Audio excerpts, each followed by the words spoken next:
කවදා හරි හිතලා තියෙනවද ලෝකයේ ඕනම තැනක තියෙන ATM යන්ත්‍රයකින් Tamanගේ බැංකු ගිණුමට තත්පර ගානකින් සම්බන්ධ වෙන්නේ කොහොමද කියලා? අන්න ඒක පිටිපස්සේ තියෙන අදෘශ්‍යමාන ගෘහ නිර්මාණ ශිල්පියා ගැන තමයි අපි මේ කතාව දිගහරින්න යන්නේ. ඒ තමයි ජාල කළමනාකරණය, එහෙමත් නැත්නම් නෙට්වර්ක් මැනේජ්මන්ට්. ඉතින් එතකොට ප්‍රශ්නේ තියෙන්නේ මොකටද මේ නෙට්වර්ක් ඩිසයින් එකක්? ඒ කියන්නේ ජාල සැලසුමක් ගැන ඔච්චරම වද වෙන්නේ. ඒක අතරම මොකටද ඕනි වෙන්නේ? අපි බලමු ඇයි මේක මෙච්චර තීරණාත්මක වෙන්නේ කියලා. හිතන්නකො මෙහෙම. ගැදරින් හුඟක් දුර ඉන්න වෙලාවක හදිස්සෙම සල්ලි ඕන වෙනවා.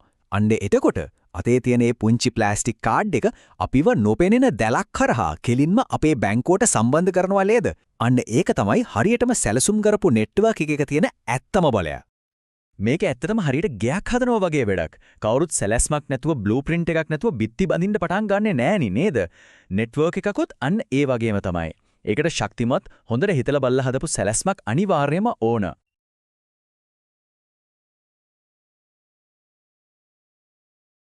ඉතින් ඕනෑම හොද සැලසුමක ප්‍රධාන අරමුණු දෙකක් තියෙනවා. මේක හරියට තරාදියක් වගේ තමයි. එක පැත්තකින් තියෙනවා ඵලදායිතාවය. ඒ කියන්නේ ආයතනයක වැඩ කටයුතු උපරිමයෙන්ම කාර්යක්ෂමව කරගන්න උදව් වෙන එක. අනික් පැත්තෙන් තියෙනවා අයවැය. ඒ කියන්නේ වෙන් කරපු සල්ලි සීමාව ඇතුලේ මේ ඔක්කොම කරන්න ඕන. අන්න ඒ දෙක හරියටම බැලන්ස් කරන එක තමයි දක්ෂ සැලසුමක රහස.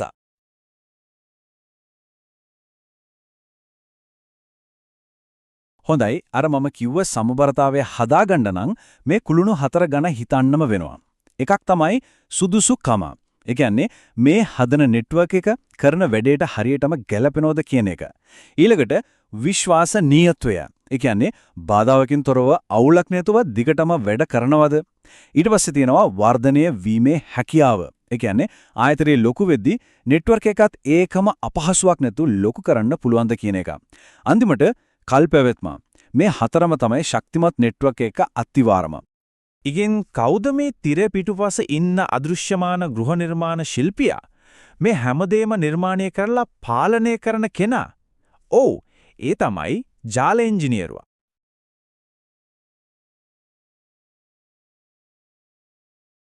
ජාල ඉංජිනේරුවෙක්ගේ දවසක් ගැන හිතුවොත් ඒක ඇත්තටම හරිම කාර්යබහුලයි. අලුත්ම ජාලයක් හදලා ඉන්ස්ටෝල් කරන එකේ ඉඳන් ඒක දිනපතා නඩත්තු කරන එක, හදිස්සියෙන ගැටලුවක් හොයලා ඒක විසඳන එක, මුළු සිස්ටම් එකේම වේගය උපරිම මට්ටමක තියාගන්න එක වගේම අනාගත අවශ්‍යතාවලට ගැලපෙන්න මේ ජාලය තවත් ලොකු කරන එක දක්වා මේ හැමදේම වුන්ගේ වගකීමක්. හොඳයි. හිතමු ආයතනයේ සාර්ථකයි, නෙට්වර්ක් එකත් ඒකම ලොකු වෙනවා. එතකොට මොකද වෙන්නේ? සරලයි. ජාලය විශාල වෙනවත් එක්කම ඒකේ තියෙන සංකීර්ණත්වය, ඒ වගේම ඇති වෙන්න පුළුවන් ප්‍රශ්න ගානත් අන්න ඒ විදිහටම වැඩි වෙනවා. එහෙනම් මේ පාලනය කරගන්න බැරි තරමට ලොකු වෙන ඩිජිටල් කැලෑව මේක මෙල්ල කරගන්නේ කොහොමද? මේ අවුල් ජාලය පිළිවෙලක් කරගන්න ක්‍රමවේදයක් තියෙනවද? ඔව්, තියෙනවා. අන්න එතනට තමයි ජාල කළමනාකරණය, එහෙමත් නැත්නම් නෙට්වර්ක් මැනේජ්මන්ට් කියන එක එන්නේ. මේක හරියට අපේ ඩිජිටල් ලෝකයේ මධ්‍ය ස්නායු පද්ධතිය වගේ. හැම දේව සුමුටව ක්‍රියාත්මක වෙන්න ඕන නිසා නිරන්තරයෙන්ම නිරීක්ෂණය කරමින් අවශ්‍ය වෙනස්කම් කරමින් මුළු පද්ධතියම පාලනය කරනවා. හැබැයි මේ පාලනය හිතුමතේට අතට අවවන විදියට කරන දෙයක් නෙවෙයි. මේ ඩිජිටල් ලෝකයේ පිළිවෙලකට තියාගන්න පාවිච්චි කරන නිශ්චිත නීති පොතක්. ඒ කියන්නේ ෆ්‍රේම්වර්ක් එකක් තියෙනවා.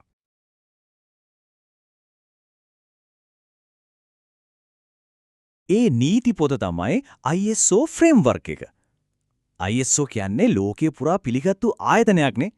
ඕන් ක්‍රෙඩිට් කාඩ් එක සයිස් එකේ ඉඳන් මේ වගේ සංකීර්ණ ජාල කළමනාකරන විදිය දක්වා හැම දෙයකම සම්මතයන්. ඒ කියන්නේ ස්ටෑන්ඩඩ්ස් හදනවා. ඉතින් ඉංජිනේරුවන් පාවිච්චි කරන්නේ මේ ලෝක මට්ටමේ පිළිගත්තු ක්‍රමවේදිය. හරි මේ ISO රාමෝ ගොඩනගලා තියෙන්නේ ප්‍රධාන කුළුණු පහක් උඩ. පළවෙනි එක configuration management. ඒ කියන්නේ ජාලයේ තියෙන හැම උපාංගයක් ගැනම හැම විස්තරයක්ම තියාගන්න එක.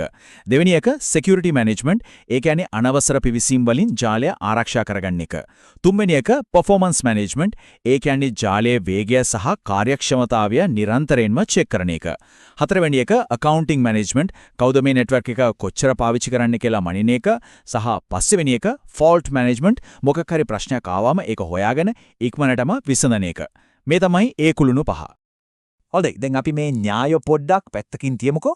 මේ වයින් එකක් අරගෙන ඒක ඇත්තටම වෙග කරන්නේ කොහොමද කියලා බලමු. අපි උදාහරණයට ගමු අර පළවෙනිටම කිව්ව කුළුණ. ඒ කියන්නේ වින්‍යාස කළමනාකරණය. එහෙම නැත්නම් configuration management.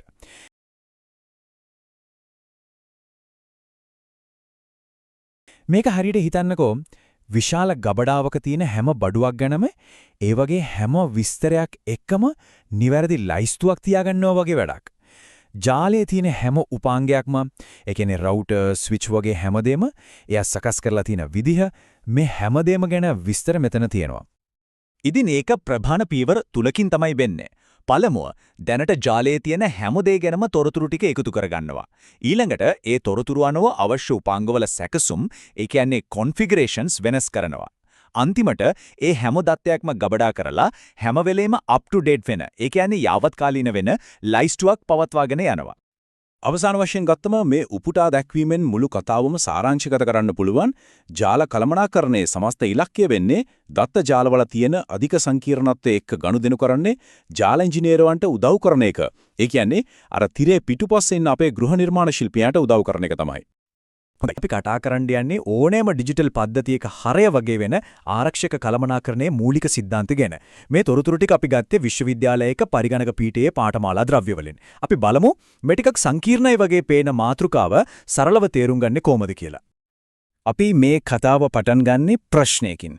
අපේ මූලාශ්‍රය අහනවා වින්‍යාස කළමනාකරණයෙන් ඒ කියන්නේ configuration management වලින් ලැබෙන ප්‍රතිලාභ මොනවද කියලා.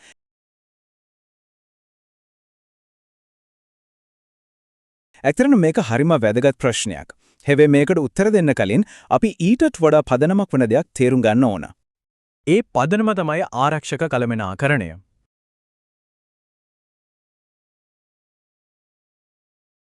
ඇත්තටම ඕනෑම පද්ධතියක් හරියට කොන්ෆිගර් කරන්න කලින් ඒක ආරක්ෂා කරන්නේ කොහොමද කියන එක තේරුම් ගන්න එක අත්‍යවශ්‍යයි. ඉතින් අපේ මූලාශ්‍රය අපිව ඒ තීරණාත්මක පාර දිගේ තමයි මුලින්ම එකගෙන යන්නේ. හරි. එහෙනම් පළවෙනි කොටස. කළමනාකරණය පිළිබඳ ප්‍රශ්නයක්. අපේ උත්තරය තමයි ආරක්ෂක කළමනාකරණය. අපි දැන් මේ සංකල්පය ඇත්තටම මොකක්ද කියලා විමසා බලමු. මේ කතා කරන හැම දෙයක්ම පදනම් වෙන්නේ SLIT එකේ පරිගණක පීඨයේ අධ්‍යයන ද්‍රව්‍ය මත. ඒ කියන්නේ අපි මේ ඉගෙන ගන්නේ හරියටම විෂය දන්න අයගෙන්මයි. දෙවෙනි කොටස ආරක්ෂක කළමනාකරණය කියන්නේ මොකක්ද? අපි හරියටම අර්ථ දැක්වීමෙන්ම පටන් ගමු. ඉතින් සරලවම කිව්වොත් හිතන්නකෝ අපේ නෙට්වර්ක් එකට සම්බන්ධ වෙලා තියෙන devices. ඒ කියන්නේ කම්පියුටර්, ෆෝන් වගේ දේවල්. ඒවේ තියෙන සංවේදී වැදගත් තොරතුරු ආරක්ෂා කරන එක තමයි මේ. ඒක කරන්නේ කොහොමද? ඒ තොරතුරු වලට එන්න පුළුවන් දොරටු, ඒ කියන්නේ access points පාලනය කරලා. හරි. එතකොට කොහොමද මේ ආරක්ෂාව ඇත්තරම ක්‍රියාත්මක කරන්නේ? මේකේ ක්‍රියාවලියක් තියෙනවා. අපි ඒකේ පියවර ටික බලමු. තුන්වෙනි කොටසට ආවද මේකට කියන්න පුළුවන් පියවර 4 බලකොටුව කියලා. මොකද මේ ආරක්ෂක ක්‍රියාවලිය හරියටම ශක්තිමත් බලකොටුවක් ගොඩනගනවා වගේ දෙයක්. අපි බලමු මේ පියවර 4 මොනවද කියලා. ඔන්න පියවර 4. 1 හඳුනා ගැනීම, 2 සොයා ගැනීම, 3 සුරක්ෂිත කිරීම සහ 4 නැඩත්තු කිරීම. දැන් අපි මේ එකින් එක අරගෙන ටිකක් විස්තරාත්මකව බලමු. පළවෙනි පියවර තමයි හඳුනා ගැනීම. බලන්න බලකොටුවක් හදද්දී මුලින්ම දැනගන්න ඕනනේ අපි ආරක්ෂා කරන්නේ මොනවද කියලා. රත්තරන්ද, රජතුමාවද? අන්න ඒ වගේ ඩිජිටල් ලෝකයේදීත් මුලින්ම අපි හරියටම දැනගන්න ඕන මොනවද අපේ වටිනාම ආරක්ෂා කළ යුතුම ඩේටා කියලා. දෙවෙනි පියවර.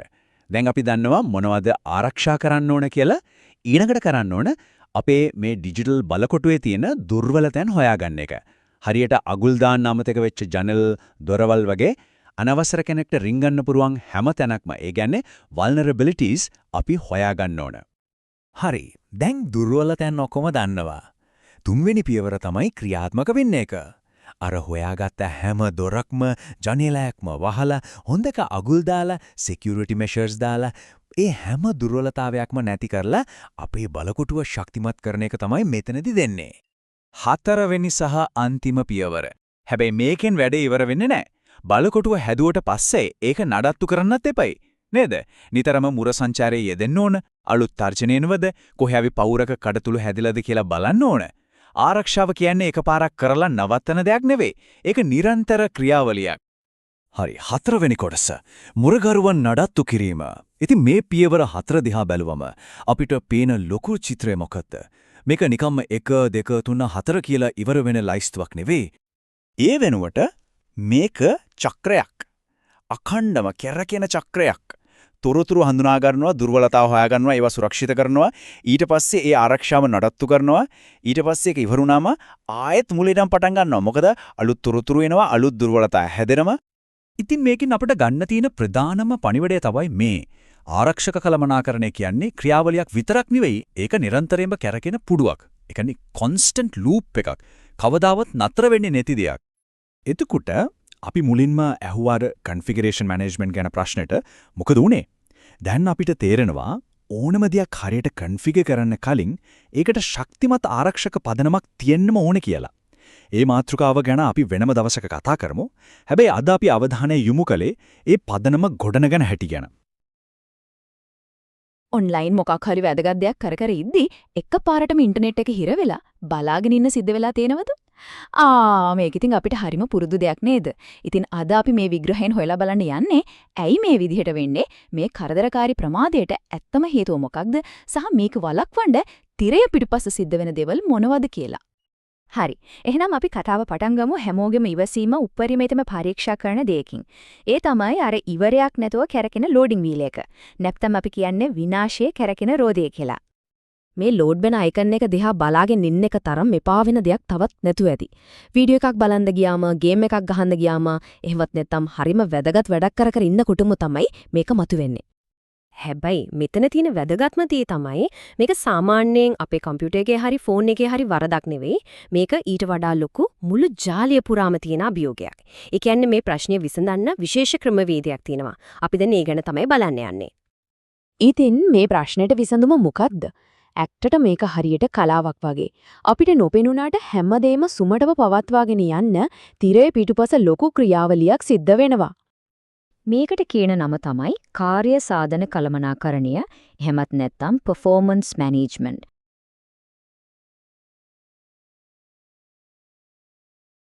හරිව සරලව කිව්වොත් ඉන්ටර්නෙට් එක හිර නොවි හැමෝටම කිසිම බාධාවකින් තොරව පාවිච්චි කරන්න පුරුවන් විදියට තියාගන්න එක තමයි මේකෙන් වෙන්නේ. හරි. එහෙනම් අපි දැන් බලමු මේ කියන කාර්ය සාධන කළමනාකරණය තිරේ පිටිපස්සේ ඇත්තටම ක්‍රියාත්මක වෙන්නේ කොහොමද කියලා. මේ සම්පූර්ණ ක්‍රියාවලිය ප්‍රධාන පියවර දෙකකට කරන්න පුළුවන්. පළවෙනි එක තමයි ජාලයක සම්බන්ධ වෙලා තියෙන රවුටර්, කේබල් වගේ හැම උපාංගයක් ගැනම නිතරම ඇහැ ගහගෙන ඉන්න එක. ඒ හරහා කොච්චර දත්ත ප්‍රමාණයක් යනවද එනවද කියලා නිරීක්ෂණය කරනවා. දෙවෙනි පියවර තමයි මේ දත්ත ප්‍රවාහය කළමනා කරලා ජාලය තදබද වෙලා හිර වෙන එක වළක්වන එක. මේ වැඩේ හරියටම කරන්න ජාල සම්බන්ධ වෘත්තිකයන් පාවිච්චි කරන ඒගොල්ලොන්ටම ආවේනික වචනමාලාවක් තියෙනවා.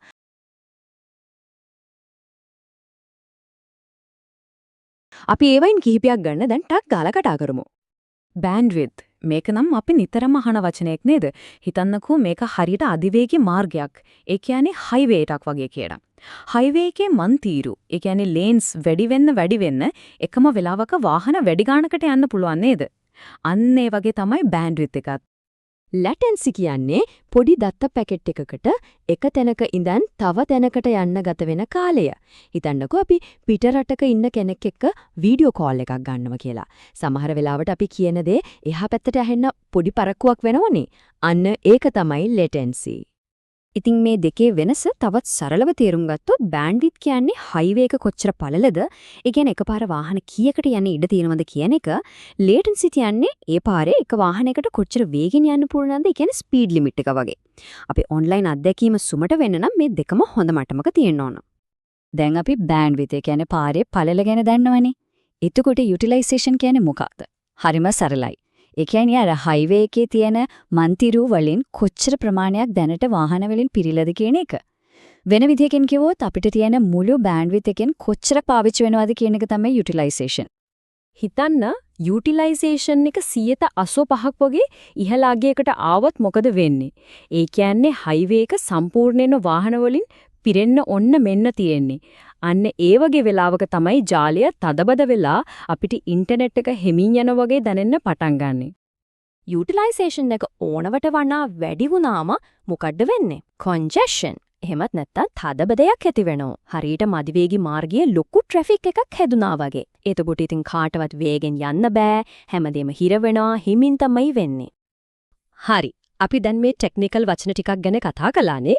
දැන් බලමු මේ ඔක්කොම අපේ ඩිජිටල් ජීවිතයට ඇත්තටම බලපාන්නේ කොහොමද?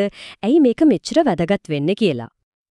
මෙන්න මතක තියාගන්න ඕනේ වැදගත්ම දේවල් ටික. 1. හොඳ ඉන්ටර්නෙට් කනෙක්ෂන් එකක් කියන්නේ බේ හැදෙන දෙයක් නෙවෙයි. ඒක පිටිපස්සේ ලොකු කළමනාකරණයක් තියෙනවා. 2. මේක බෑන්ඩ්විඩ්ත්, ලේටන්සි සහ යුටිලයිසේෂන් කියන තුන අතරේ නිරන්තරයෙන් පවත්වා ගන්න ඕන සමතුලිතතාවයක්.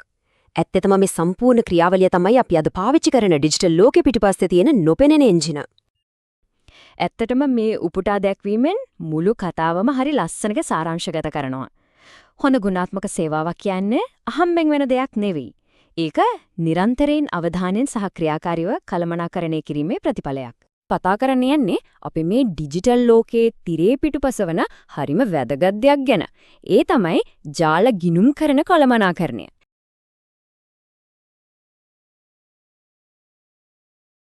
දැන් මේ නම ඇහුවම ටිකක් සංකීර්ණයි වගේ හිතෙන්න පුරොන්.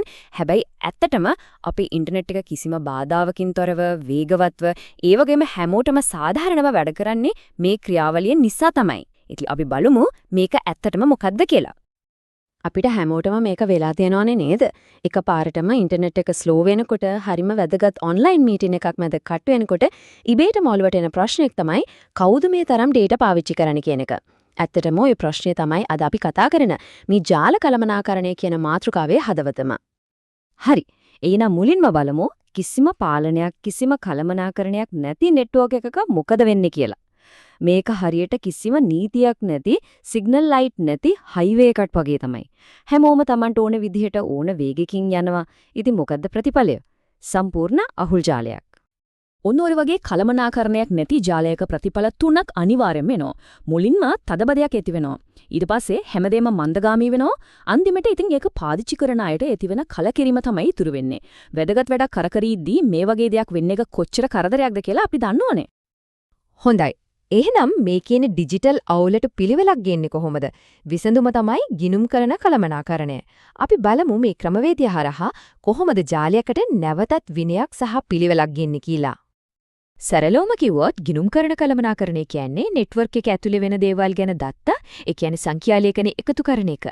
මේ දත්ත මත පදනම් වෙලා තමයි නෙට්වර්ක් ඉංජිනේරුවන්ට පුළුවන් වෙන්නේ කාට කොච්චර සම්පත් ප්‍රමාණයක් දෙන්න ඕනද කියලා හරියටම තීරණය කරන්න. කාර්යක්ෂම ජාලයක පදනම තමයි මේක. මේ සංකල්පේ තේරුම් ගන්න තියෙන හොඳම විදිහ තමයි මේක. හිතන්නකෝ ගිණුම් ගණක කළමනාකරණය කියන්නේ නෙට්වර්ක් එකේ ඉන්න ගණකාධිකාරීවරයා කියලා. එයා තමයි බලාගන්නේ කවුද මොනමද කොච්චර පාවිච්චි කරන්න කියලා.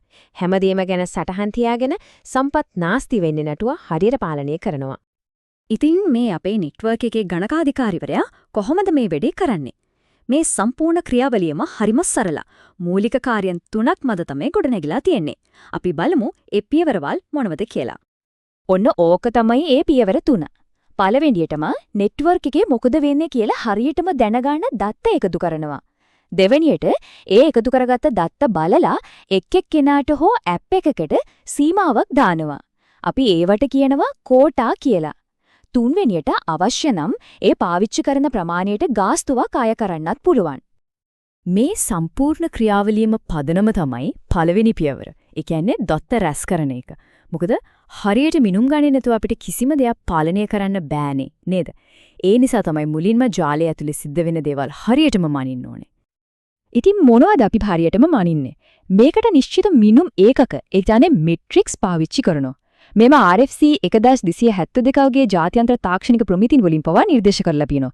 උදාහරණයක් විදිහට ඇප් එකක් හරහා කොච්චර ඩේටා යනවද කියන එක, එහෙම නැත්නම් ඉන්ටර්නෙට් එකේ යන අර පොඩි දත්ත කෑලි අපි පැකට් කියලා කියන ඒ වගේ කීයක් යනවද කියන එක මනින්න පුළුවන්. හරි, ඔන්න දැන් අපිට දත්ත තියෙනවා. ඉතින් ඊළඟට මොකද කරන්නේ? ඒ දත්ත ටික අරගෙන තමයි ඊළඟ තාර්කික පියවර දෙකට යන්නේ. ඒ කියන්නේ එක එක්කෙනාට පාවිච්චි කරන්න පුළුවන් සීමාවක්, ඒ කියන්නේ කෝටාවක් නියම කරනවා. ඊට පස්සේ අවශ්‍යතාවය අනුව ඒ භාවිතය මත පදනම් වෙලා බිල්පත් සකස් කරන්නත් පුළුවන්කම ලැබෙනවා. හොඳයි. ඉතින් මේ හැමදේම කරලා මේ දත්ත එකතු කරලා නීති දාලා මොකක්ද මේකෙන් ඇත්තටම ලැබෙන වාසිය?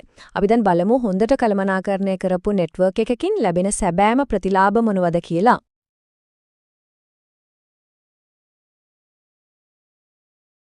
මේ බලන්නකෝ වෙනස.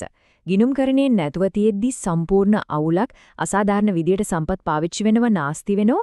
හැබැයි ගිණුම්කරණයත් එක්ක ඒ අවුල පිළිවෙලක් වෙනවා. සම්පත් හැබෝතම සාධාරණව බෙදිලා යනවා. ඒ වගේම කාර්යක්ෂමතාවය ඉහළ යනවා. වෙනස හරිම පැහැදිලි. එහෙනම් මේකෙන් අපිට තේරෙන වැදගත්ම දේ තමයි මේක. ගිණුම්කරණ කළමනාකරණය කියන්නේ නිකම්ම තාක්ෂණික දෙයක් නෙමෙයි. ඒකෙන් ජාලයක් තුන සාධාරණත්වයයි කාර්යක්ෂමතාවයයි කියන අත්‍යවශ්‍යම ගුණාංග දෙකම එකට තහවුරු කරනවා. අවසාන වශයෙන් අපි මේ ප්‍රශ්නය ගැන ටිකක් හිතලා බලමු. අද දත්ත කියන්නේ ලෝකෙ තියෙන වටිනාම සම්පතක් වෙලා. එහෙම කාලෙක මේ වටිනා සම්පත බෙදා හරින ජාලයන් ඇතුලේ සාධාරණත්වය කියන එක අපි කොහොමද නිර්වචනය කරන්නේ? මේක තමයි අනාගතයේ ලොකුම අභියෝගයක් වෙන්න යන්නේ. ඉතින් ඒ ගැන හිතන්න ඉඩ තියලා තවත් පැහැදිලි කිරීමකින් අපි නැවත හමු වෙමු.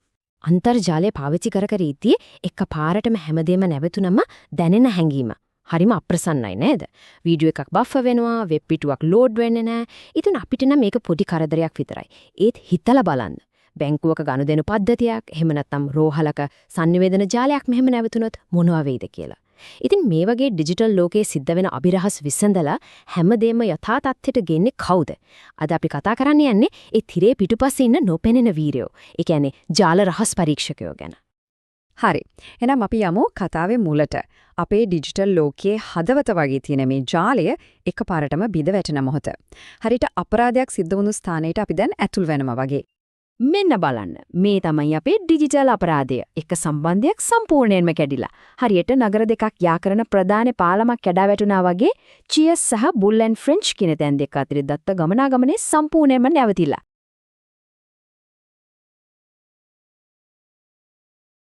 ඉතින් කොහොමද මේ අභිරහස විසඳන්නේ? කෝඩුවවන් තියන්නේ කොහෙද?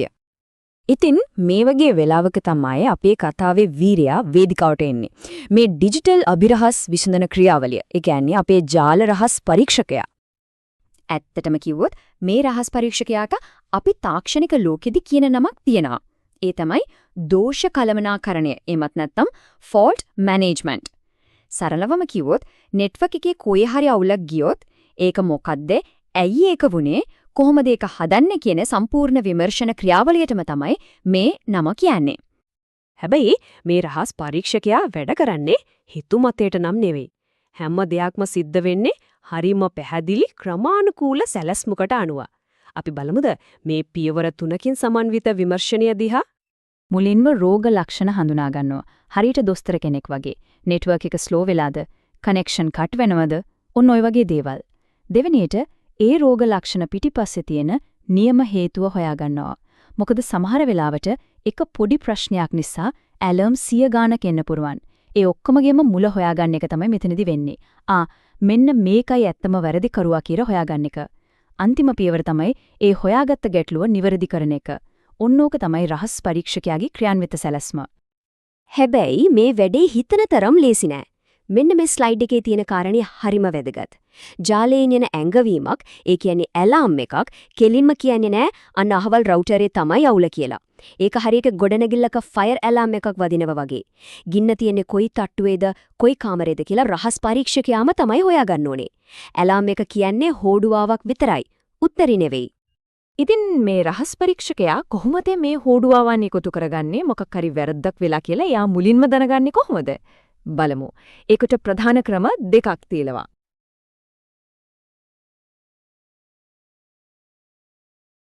පළවෙනි එක තමයි සිදුවීම් මූලික දැනුම් දීම. මේක හරියට රහස් පරීක්ෂක කාර්යාලයේ ෆෝන් එක රින් වෙනකම් බලාගෙන ඉන්නා වගේ. ලොකු බරපතල දෙයක්. ඒ කියන්නේ කනෙක්ෂන් එකක් කැඩුනා වගේ දෙයක් වුණොත් විතරයි සිස්ටම් එක කෝල් කරලා කියන්නේ. මේකේ වාසිය තමයි නෙට්වර්ක් එකද ලොකු බරක් නැති එක.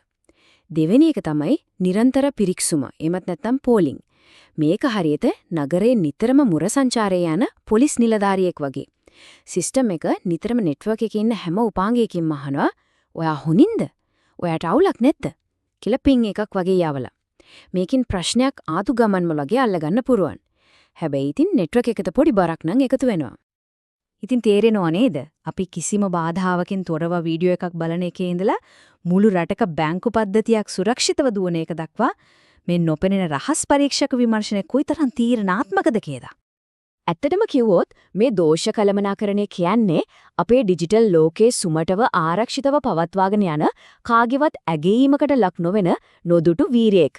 අපි අන්තර්ජාලය මෙච්චර විශ්වාසයෙන් පාවිච්චි කරන්නේ තිරේ පිටුපස්සේ ඉඳන් කවුරු හරි නොනවත්වාම වැඩ කරන නිසායි. අපි කතා කරන්න යන්නේ අපේ මේ ඩිජිටල් ලෝකේ පිටිපස්සේ ඉඳන් හැමදේම හරියට වැඩ කරනවද කියලා බලන හරිම වැදගත් දෙයක් ගැන.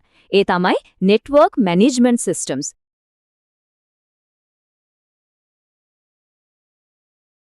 දැන් සරලවම කිව්වොත් මේවා තමයි අපේ ඩිජිටල් ලෝකයේ තියෙන air traffic control towers. ඒ කියන්නේ ගුවන් ගමන් පාලන කුළුණු.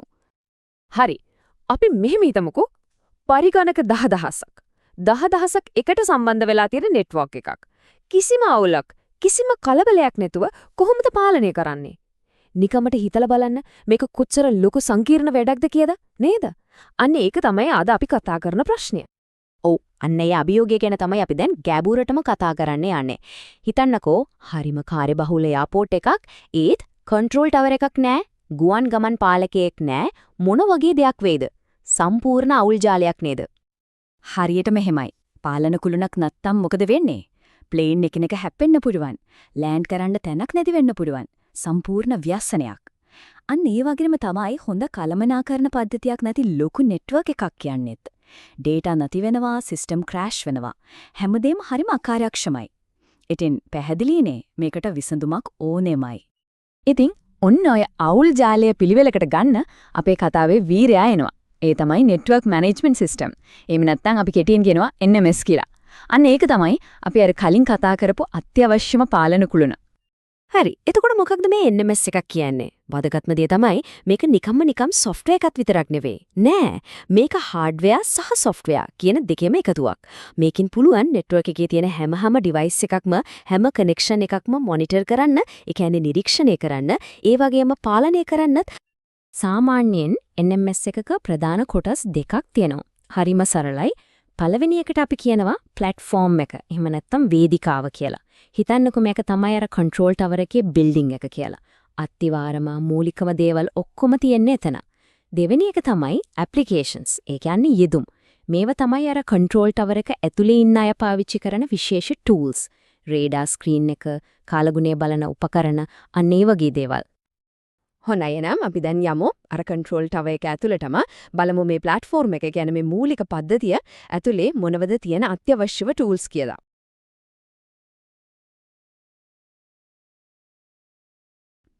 මෙතන තියෙනවා අත්‍යවශ්‍යම දේවල් ටිකක්. බලන්න ජාල සිතියමක්. ඒ කියන්නේ network map එක. මේක තමයි අපේ radar screen එක. network එකේ තියෙන හැමදේම බලා ගන්න පුළුවන්. ඊළඟට දත්ත සමුදා කළමනාකරණ පද්ධතියක්. ඒ කියන්නේ DBMS එකක්. මේක තමයි හැම තොරතුරක්ම ගබඩා කරලා තියෙන ලොකු ලයිබ්‍රරිය. අන්තිමට බලන්න සිදුවීම් ලොගය. එහෙම නැත්නම් event log එක. මේක හරියට ප්ලේන් එකක තියෙන black box එක ලගේ. මොකක් හරි වැරද්දක් වුණොත් මොකද්ද උනේ කියලා හරියටම බලා ගන්න පුළුවන්. මේ ඔක්කොම තියෙන්නේ අර මූලික platform එකේ. හොඳයි. දැන් ඕනෑම තාක්ෂණයක් ගත්තම වගේ තමයි මේ NMS පද්ධතිය එක එක විදියට එනවා. ප්‍රධාන වශයෙන් වර්ග දෙකක් තියෙනවා. එකක් තමයි සල්ලි දීලා ගන්න ඕන commercial, ඒ කියන්නේ වාණිජ පද්ධති. අනිත් එක තමයි freeware, ඒ කියන්නේ නොමිලේ පාවිච්චි කරන්න පුළුවන් නිදහස් මෘදුකාංග. ඔන්න බලන්න මේ තියෙන ලෝකයේ ඇත්තටම පාවිච්චි වෙන NMS වලට උදාහරණ කීපයක්. වාණිජ පැත්තෙන් ගත්තොත් HP, OpenView, IBM NetView වගේ ලොකු නම් තියෙනවා. ඒ වගේම නිදහස් මෘදුකාංග පැත්තෙන් NetSNMP, OpenNMS වගේ හරිම ප්‍රබල ඕන කෙනෙක්ට පාවිච්චි කරන්න පුරුවන් systems තියෙනවා. ඇත්තටම කිව්වොත් අද අපේ මේ ඩිජිටල් ලෝකය වැඩ කරන්නේ මෙන්න මේ වගේ පද්ධති නිසා තමයි. හරි. එතකොට NMS එකක් කියන්නේ මොකක්ද? ඒවයේ වර්ග මොනවද කියලා දැන් අපිට හොඳ අවබෝධයක් තියෙනවා. අපි දැන් බලමු ඊළඟ වැදගත් දේ. ඒ තමයි මේ පද්ධති ගොඩනගන්න විදිය. ඒ කියන්නේ මේවයි මූලික සැලසුම්. අපිට කියනවා ආකිටෙක්චර්ස් කියලා. ඒවා මොනවද කියලා.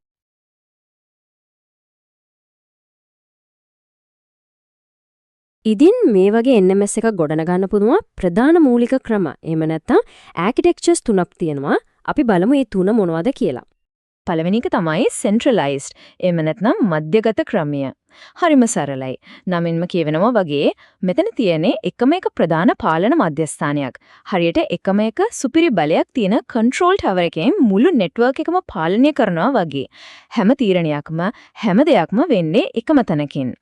දෙවැනි ක්‍රමය තමයි හයිරාකිකල්. ඒ කියන්නේ දූරාවලිගත ක්‍රමය. මෙතනදි වෙන්නේ එක ප්‍රධාන මධ්‍යස්ථානයක් තියෙනවා. ඒක යටතේ ප්‍රාදේශීය මට්ටමේ උපමධ්‍යස්ථාන තියෙනවා. අන්නේ උපමධ්‍යස්ථාන තමයි තමන්ගේ ප්‍රදේශයේ තියෙන ඩිවයිසස් පාලනය කරන්නේ.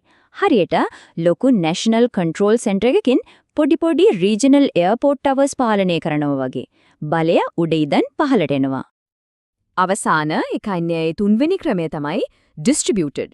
එහෙම නැත්නම් බෙදාහරන ලද ක්‍රමය. මෙතනදී එක ලොක්ෙක් එක ප්‍රධාන මධ්‍යස්ථානයක් නෑ. ඒ වෙනුවට එකම මතමේ තියෙන පද්ධති කිහිපයක් එකිනෙකා එක්ක සම්බන්ධ වෙලා වගකීම් බෙදාගෙන තමයි මුළු ජාලයම කළමනාකරණය කරන්නේ. හරියට කන්ට්‍රෝල් ටවර් කීපයක් එකට කතා කරලා හරි ඔයා මේ ටික බලා ගන්න මම මේ ටික බලා ගන්නම් කියලා වැඩේ කරනව වගේ.